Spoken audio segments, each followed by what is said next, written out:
sanjungan. Selawat dan salam kita aturkan dan semoga tetap tercurah kepada suri tauladan kita beliau Nabi Muhammad sallallahu alaihi wasallam, kepada keluarga beliau, para sahabat dan siapapun di antara umatnya yang senantiasa mengikuti petunjuk dan sunnah-sunnahnya sampai hari kiamat kelak. Bapak Ibu yang kami muliakan, alhamdulillah pada kesempatan pagi ini kembali Allah memudahkan kita untuk sama-sama mengkaji di ayat-ayatnya. Kita sampai pada surat Al-Infitar, yaitu pertemuan yang ketiga kalau tidak salah. Surat Al-Infitar, insyaallah kita baca di ayat yang ke-6 sampai ayat yang ke-12. Silakan Bapak Ibu yang bawa mushaf Al-Quran ataupun mungkin aplikasi di HP, silakan bisa dibuka surat Al-Infitar di ayat yang ke-6. Kita baca terlebih dahulu. Kami baca dan Bapak Ibu sekalian dapat mengikutinya setelah kami. A'udzu billahi minasy syaithanir rajim.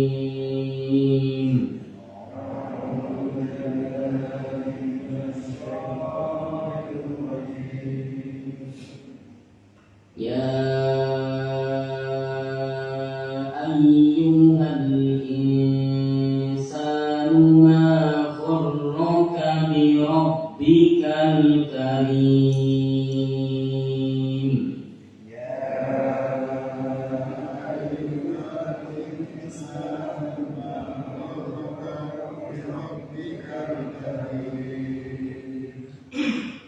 Alladzi khalaqaka fasawwaka fa'adalak.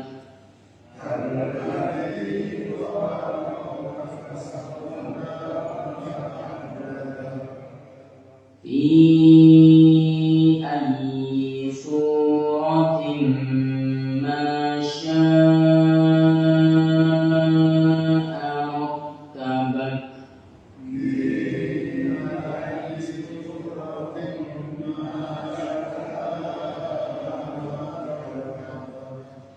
Kalla bal tukadzibuna biddin.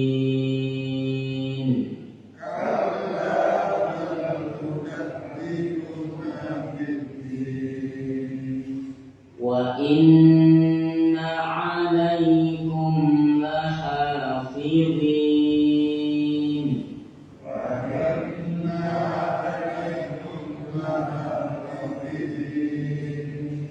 Iraman katibin.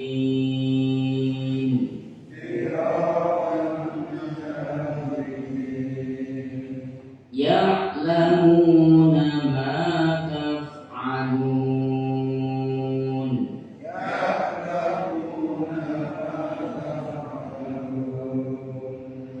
Terjemahkan berkata, Ya ayyuha, wahai al-insanu, manusia, ma gharraka, apa yang menyebabkanmu terperdaya,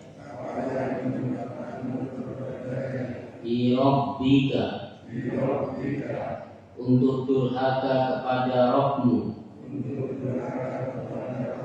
Al-Karimi, Zat yang maha mulia, Alladzi, Zat yang khalaqaka, telah menciptakanmu, fasawwaka, lalu menyempurnakanmu,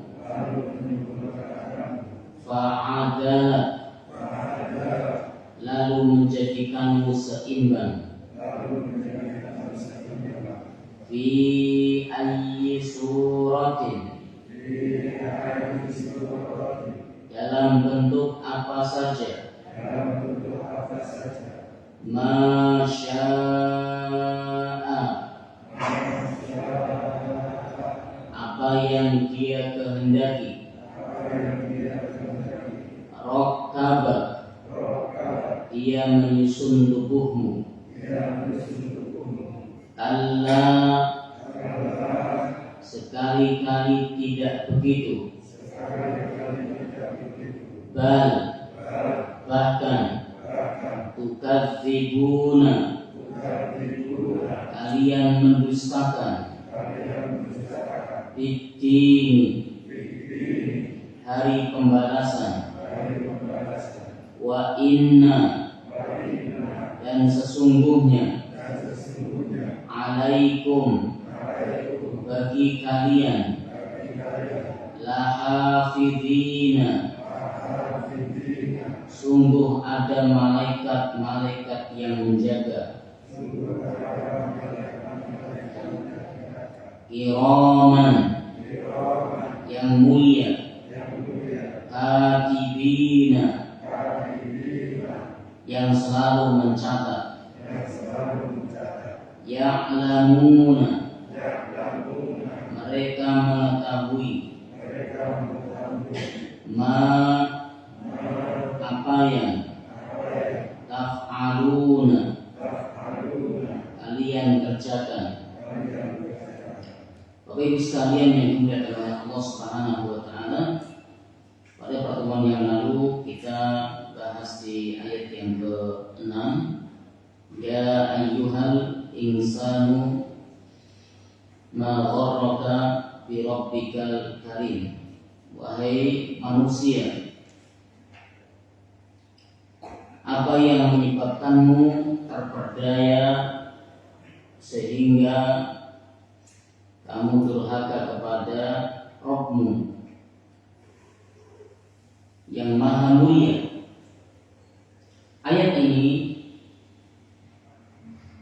Allah Subhanahu wa taala menyebutkan kata al-insan, ya, yang berarti manusia. Para ulama mengatakan jika Allah menyebut kata insan, sedangkan ayat tersebut diturunkan di kota Makkah, maka yang dimaksud al-insan di sini adalah orang-orang musyrik Mekah. Orang-orang musyrik Mekah. Maka Allah Subhanahu wa taala berfirman yang ditujukan secara khusus untuk orang-orang musyrik Mekah. Ya ayyuhal insan, wahai manusia, ma gharraka bi rabbikal karim, apa yang menyebabkanmu terperdaya sehingga kamu berbuat durhaka kepada Rabbmu. Di sini juga Allah menyebutkan bi rabbikal karim, ya, durhaka kepada Rabbmu. Allah tidak menyebutkan, ya, bi ilahikal karim, ya, durhaka kepada Tuhanmu, tapi Allah menyebutkan durhaka kepada Rabbmu. Di sini karena orang-orang musyrik Mekah itu mengakui, meyakini bahwa Allah itu yang mencipta, Allah itu yang memelihara, Allah yang mengatur, ya. Akan tetapi mereka tidak percaya dan tidak meyakini bahwa Allah sebagai sesembahan, Allah sebagai satu-satunya sesembahan. Oleh karenanya Allah menyebutkan bi rabbikal karim, bukan bi ilahikal karim. Kemudian kita lanjutkan pada ayat yang ke-7. Alladzi khalaqaka fasawwaka fa'adala. Allah menyebutkan alasannya. Allah menyebutkan alasannya. Alladzi khalaqaka fasawwaka fa'adala. Allah Subhanahu wa taala Rabb yang telah menciptakanmu lalu menyempurnakan ciptaanmu, dan lalu Allah Subhanahu wa taala menjadikanmu seimbang. Allah menyebutkan kenikmatan yang Allah berikan kepada manusia dalam bentuk apa? Allah yang telah menciptakan manusia. Jadi Allah Subhanahu wa taala menyebutkan demikian. Allah yang telah menciptakanmu, Allah yang telah menyempurnakan ciptaanmu, ciptaan tubuhmu, Allah yang menjadikan tubuhmu seimbang. Tapi kenapa engkau ini durhaka kepada Rabbmu yang telah menciptakanmu? Jadi Allah menyebutkan demikian alasannya. Kok malah berbuat syirik menyebutkan Allah, sedang Allah zat yang telah mencipta. Allah zat yang telah mencipta. Namun kenapa engkau jadikan sesembahan itu bukan Allah Subhanahu wa taala, tapi berhala. Allah Subhanahu wa taala yang telah menjadikanmu penciptaannya sempurna, tapi kenapa engkau malah beribadah kepada yang lain? Allah yang telah menjadikanmu di dalam tubuhmu seimbang sehingga nampak indah, tapi kenapa engkau malah meminta kepada selain Allah, berlindung kepada selain Allah, memohon kepada selain Allah? Ini Bapak Ibu yang dimuliakan, dalam ayat ini Allah Subhanahu wa taala menyebutkan fasawwaka fa'adal. Allah Subhanahu wa taala zat yang telah menciptamu, lalu Allah menjadikan sempurna ciptaanmu dan Allah menjadikan seimbang, karena ciptaan manusia itu adalah sebaik-baik bentuk. Allah berfirman, laqad khalaqnal insana fi ahsani taqwim. Sungguh kami telah menciptakan manusia itu di dalam sebaik-baik bentuk. Maka ciptaan Allah pada diri manusia itu ciptaan yang terbaik, sebaik-baik bentuk.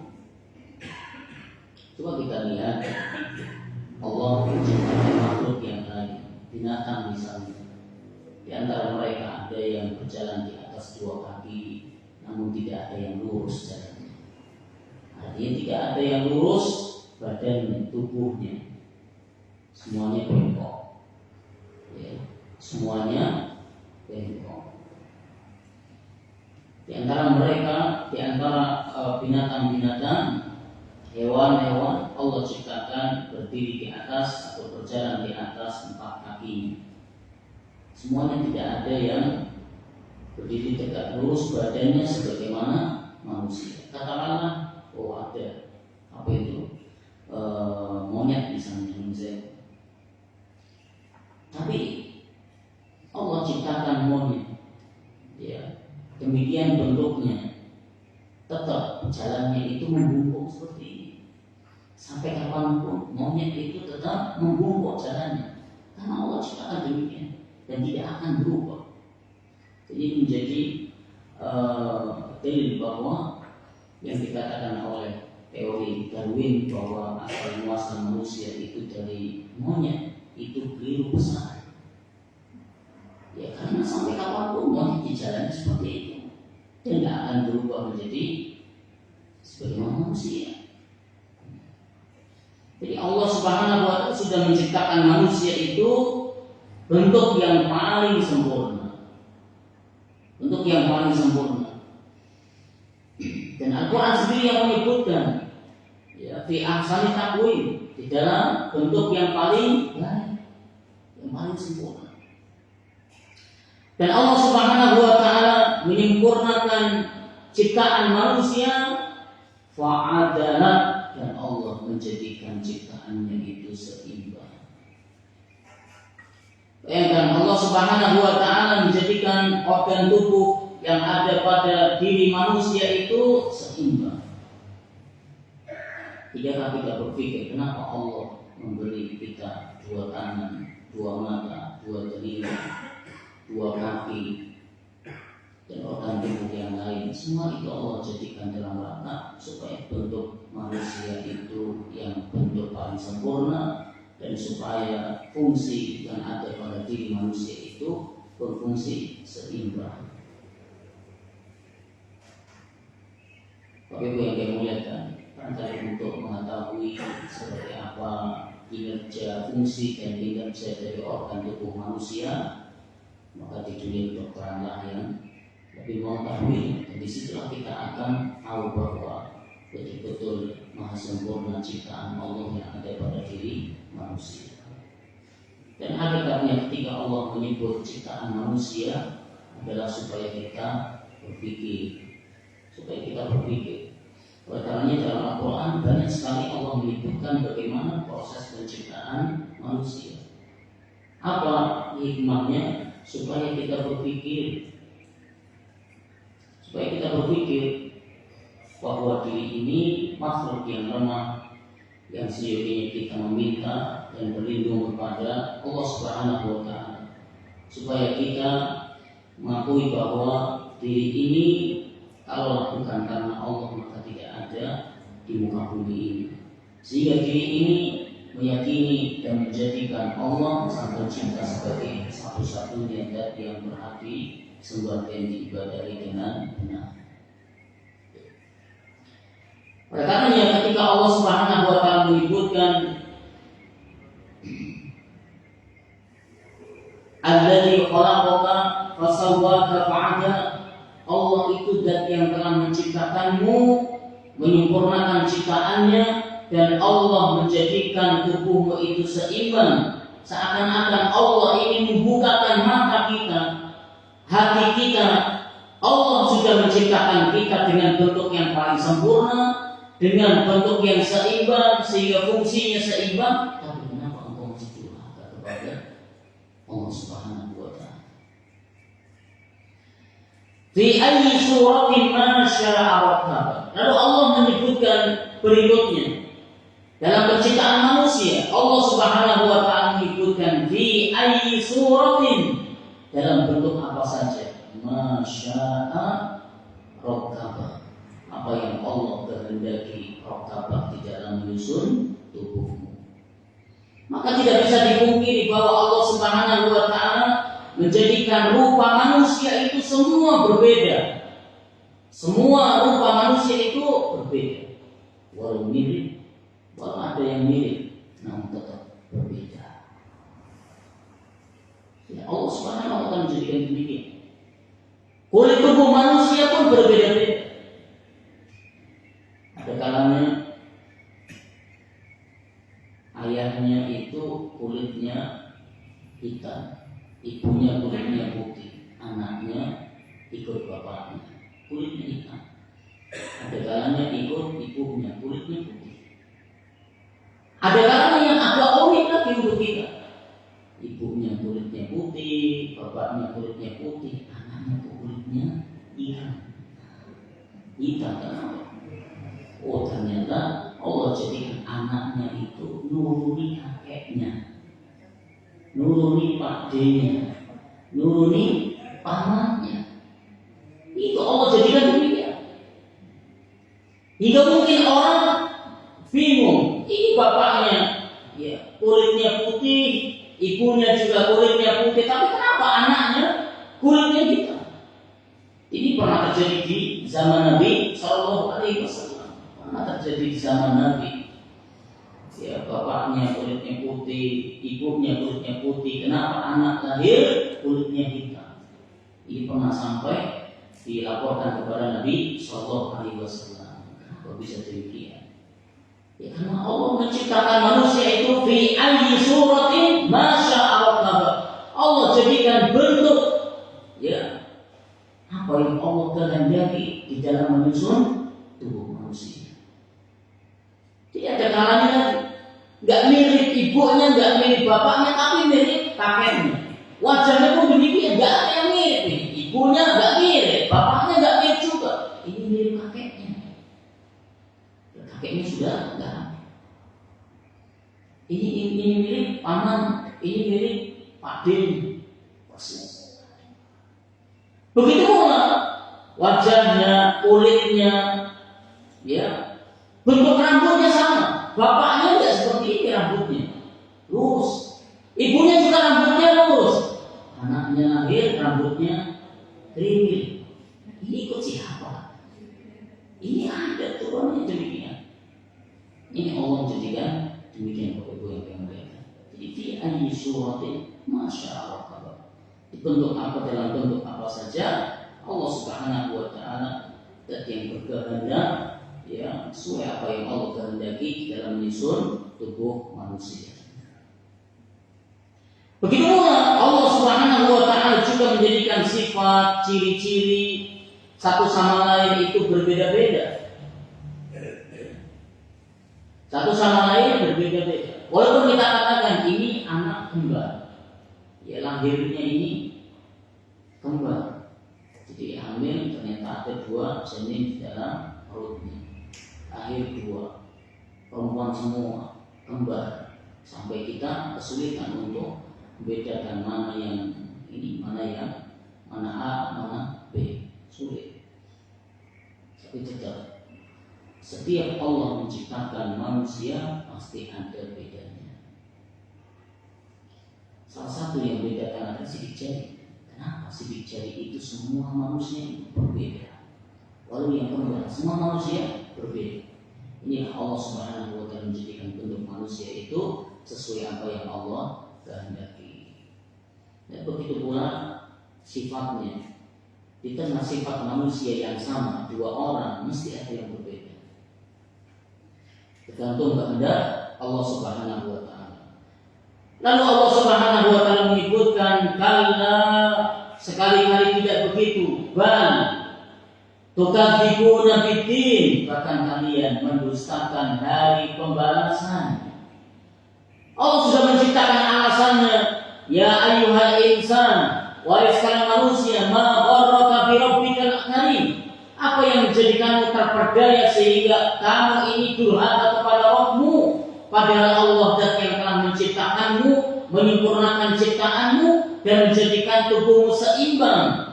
Allah menciptakan dalam bentuk apa saja yang Allah kehendaki saat menyusun penciptaan tubuhmu. Tapi kenapa engkau ini masih mendustakan adanya hari pembalasan? Kalla bal tukadzibuna biddin, sekali-kali tidak begitu, sekali-kali jangan begitu, bahkan kalian masih tetap mendustakan hari pembalasan. Yaumuddin, hari pembalasan, ini salah satu nama lain dari hari kiamat. Jadi nama-nama hari kiamat banyak. Salah satunya adalah Yaumuddin, hari pembalasan. Allah menyebutkan dalam Al-Quran banyak nama tentang hari kiamat, Al-Qari'ah, Al-Haqqah, ya, dan lain sebagainya. Salah satunya Allah menyebutkan Yaumuddin, hari pembalasan.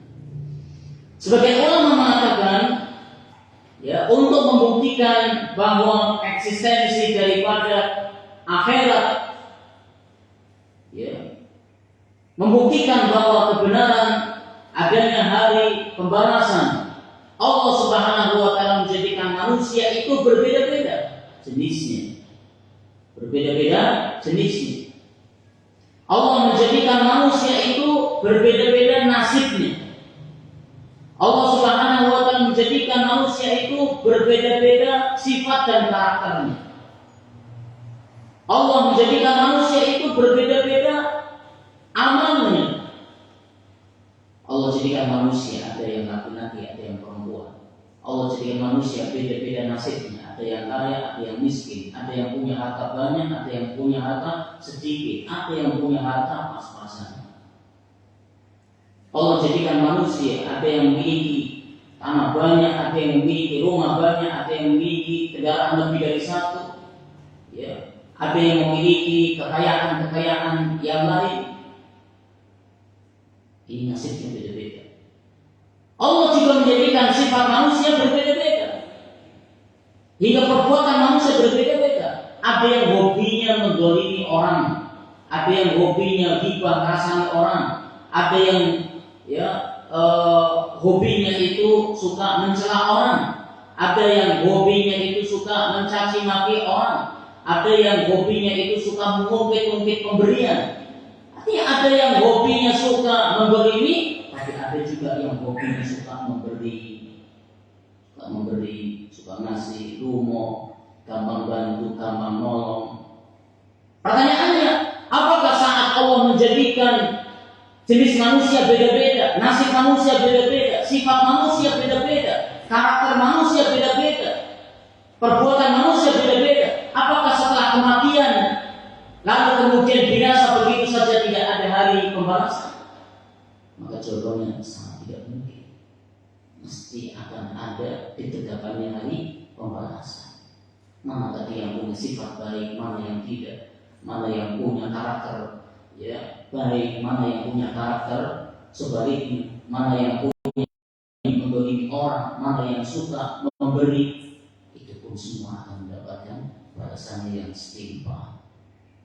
Maka ini bukti bahwa eksistensi daripada akhirat itu betul-betul nyata. Itulah yaumuddin, hari kiamat. Dan sesungguhnya bagimu manusia lahafidin, sungguh ada malaikat-malaikat yang menjaga. Di sini Allah Subhanahu wa taala menjadikan kalimat ini dengan tambahan kata penguat. Apa kata penguatnya? Pertama, wa inna alaikum, dan sungguh. Ini menunjukkan apa? Betul-betul lahafidin. Kalimat lahafidin ini ketambahan kata la yang menunjukkan apa? Niscaya, sungguh, betul-betul, benar-benar ini lahafidin, sungguh benar-benarnya Allah menjadikan para malaikat itu.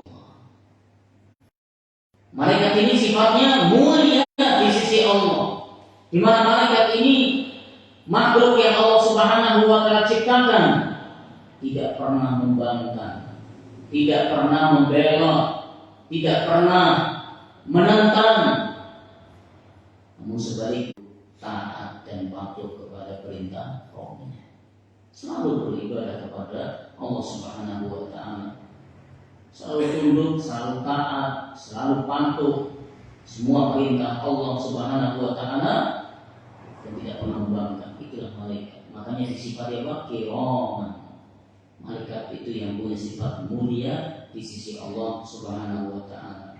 Katibin, yang selalu mencatat apa? Amal perbuatan manusia.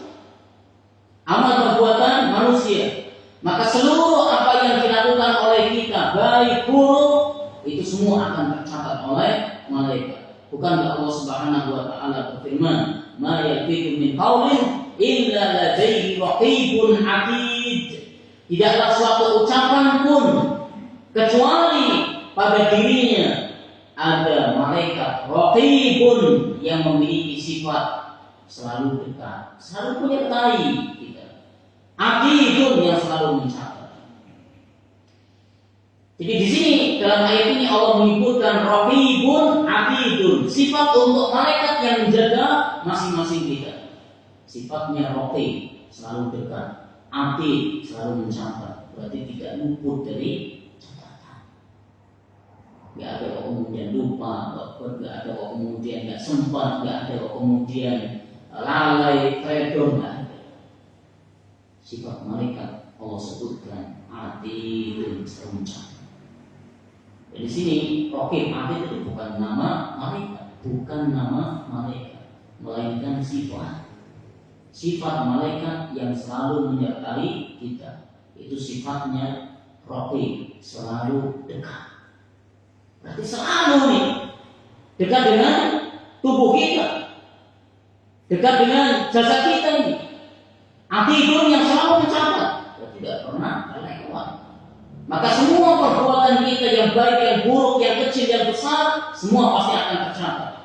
Jangankan perbuatan, ucapan kita, apa yang kita ucapkan, sedikit ataupun banyak, pasti malaikat ini mencatatnya. Sekarang teknologi canggih, bukan hanya ucapan, namun apa yang kita tulis, Apa yang kita tulis, apa yang kita share, apa yang kita bagi, apa yang kita beri kepada orang lain, berupa kebaikan ataupun sebaliknya, malaikat ini selalu mencatat. Tidak luput dari catatan malaikat.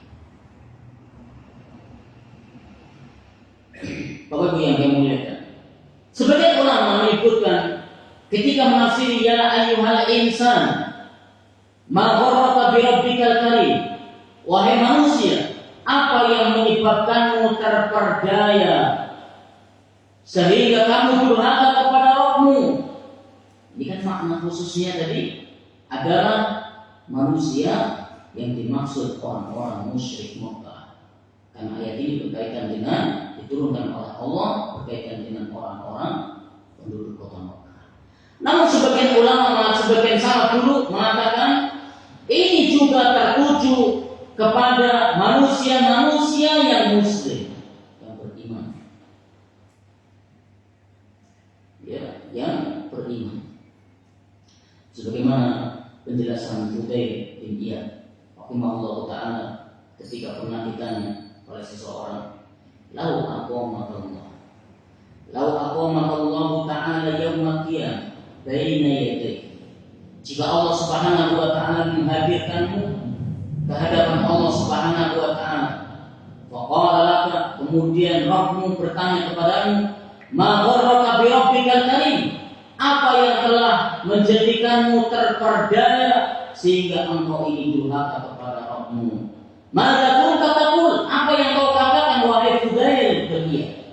Apa jawaban Fudail bin Iyad? Untuk aku gharrani saturukal murhati li annal karima huwa satar. Kata Fudail bin Iyad, aku pun akan menjawab, aku terperdaya oleh sitarmu yang terjulur. Maksudnya apa? Maksiat. Maksiat. Al-Karim, Bapak Ibu yang dimuliakan, itu artinya adalah zat yang maha baik. Zat yang maha baik. Dan di antara kebaikan Allah Subhanahu wa taala adalah menutupi aib. Di antara kebaikan Allah adalah menutup aib seseorang. Menutup aib seseorang di dunia. Ya, seringkali kita punya kejelekan, punya kekurangan dari sifat kita ataupun yang sejenisnya, dan kita nggak ingin itu semua diketahui oleh orang lain, bahkan oleh orang dekat kita sekalipun kita nggak ingin aib kita itu diketahui, dan Allah tutupi aib kita itu di dunia hingga tidak ada yang tahu sifat jelek kita yang kita tutup-tutupi itu. Maka Allah Subhanahu wa taala Karim, maha baik, dan kebaikan Allah Subhanahu wa taala salah satunya adalah menutupi aib manusia. Itu di dunia. Belum di akhirat, Allah Subhanahu wa taala juga zat yang maha baik, dan di antara kebaikan Allah Subhanahu wa taala adalah menutupi aib manusia di akhirat. Menutupi aib seorang mukmin di akhirat. Ketika Allah Subhanahu wa taala menyebutkan kitab catatan amal manusia, orang-orang yang mukmin, Allah akan menyebutkan, bukankah kamu telah melakukan ini dan itu? Maka orang yang mukmin mengatakan, betul ya Allah. Maka Allah Subhanahu wa taala akan mengatakan, pada hari ini aku maafkan. Insyaallah Bapak Ibu yang dimuliakan, Allah itu Al-Karim, maha baik. Dan kebaikan Allah adalah menutupi. Begitu pula di sini, kenapa Allah Subhanahu wa taala menyebutkan sifat daripada malaikat dalam ayat ini, kiraman katibin, malaikat yang memiliki sifat mulia di sisi Allah Subhanahu wa taala. Kenapa Allah sebutkan? Agar manusia itu punya rasa malu. Agar manusia punya rasa malu. Ketika akan berbuat kesalahan, dia ingat malaikat yang mulia di sisi Allah selalu mendampingi kita, selalu menjaga kita, selalu menyertai kita dimanapun kita, kemanapun kita, dan selalu mencatat apa yang kita perbuat, baik ataupun buruk, sehingga semestinya kita punya rasa malu ketika mengingat itu semua. Ini Bapak Ibu yang dimuliakan. Maka ya Allah jadikan malaikat memiliki sifat kirama, ya, yang punya kemuliaan di sisi Allah. Dan malaikat itu ya makhluk yang gaib. Gaibnya malaikat itu lebih gaib daripada gaibnya jin. Ya, gaibnya malaikat itu lebih gaib daripada gaibnya jin. Apa buktinya?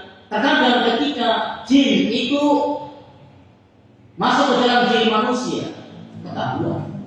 Sering ketahuan. Salah satu Anda misalnya kita tahu orang ini kesurupan, berarti dari perilakunya, ucapannya nampak, ya. Dari bola matanya misalnya kelihatan, ya, orang ini kesurupan. Tiba-tiba teriak-teriak, orang ini kesurupan. Kita tahu, oh, ada jinnya di sini. Atau terkadang ketika jin itu berada di sekitar kita, jin itu terus kemudian tiba-tiba membuat kita takut. Kita katakan bulu kuduk kita merinding. Ini bukti bahwa gaibnya jin terkadang masih bisa dirasakan. Gaibnya jin terkadang masih bisa kita rasakan. Tapi gaibnya malaikat gak bisa kita rasakan. Gak bisa kita rasakan. Bayangkan Allah Subhanahu wa Ta'ala sudah menyebutkan wa inna alaikum lahafidin, dan sesungguhnya untukmu, bagimu lahafidin, sungguh ada malaikat yang menjaga. Berarti dimanapun, kapanpun kita berada, di tempat manapun kita, ada malaikat yang selalu menjaga, yang selalu dekat, raqib, yang selalu mencatat, aktif. Tapi apa yang kita rasakan? Ya, ada sesuatu yang kita rasakan dengan kehadiran malaikat. Ini menunjukkan gaibnya makhluk malaikat itu lebih gaib daripada gaibnya makhluk yang bernama jin.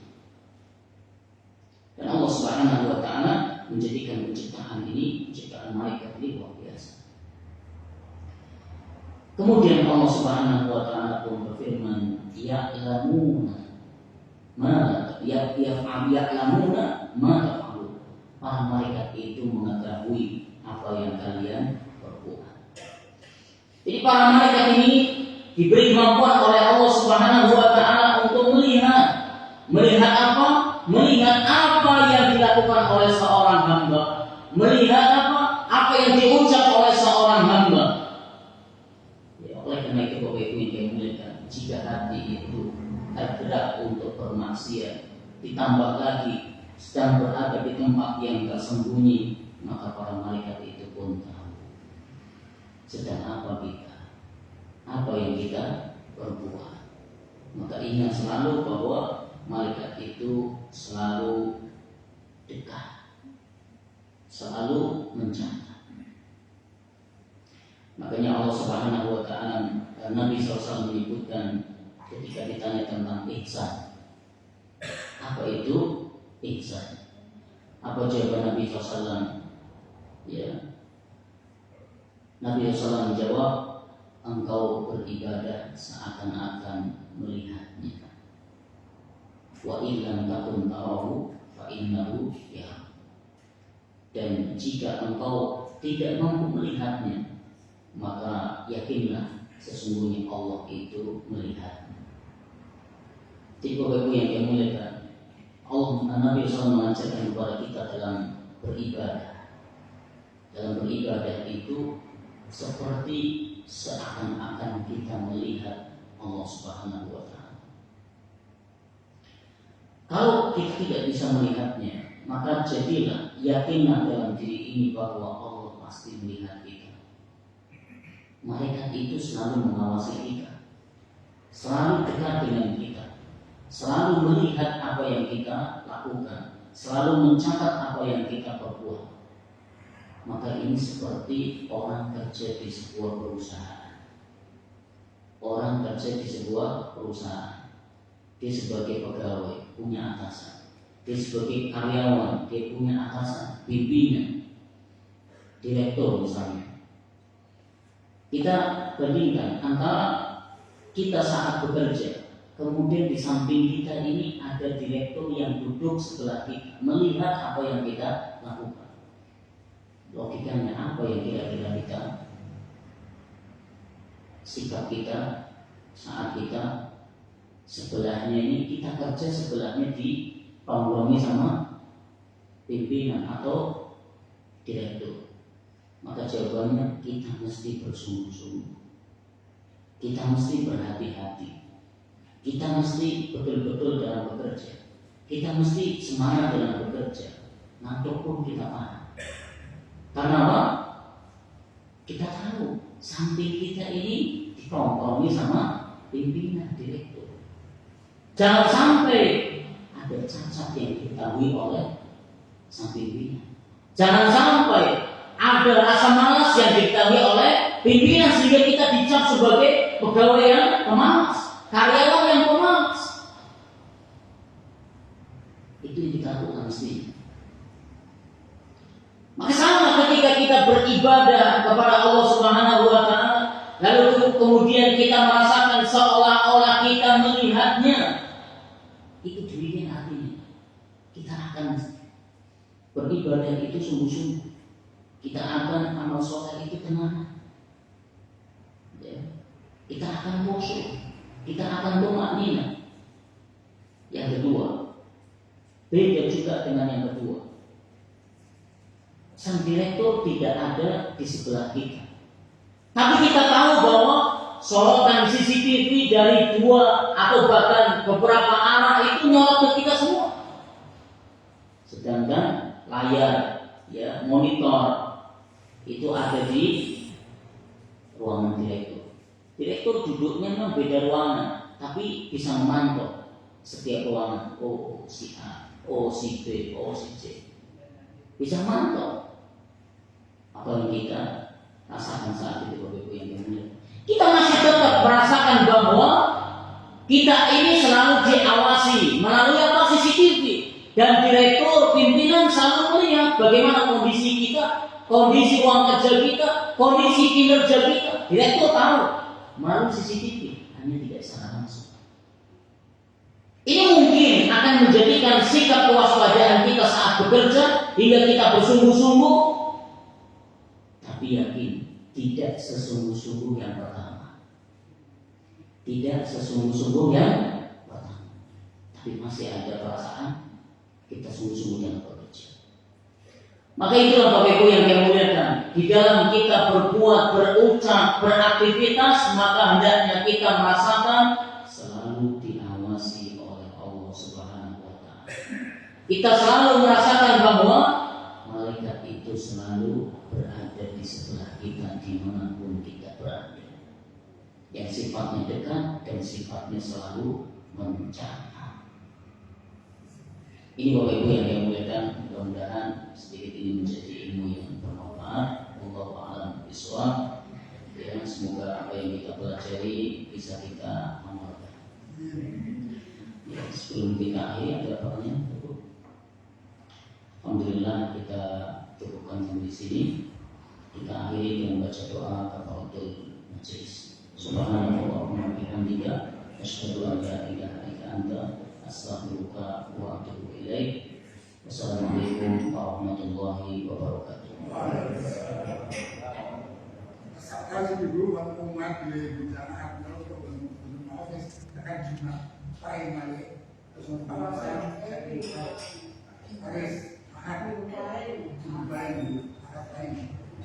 terus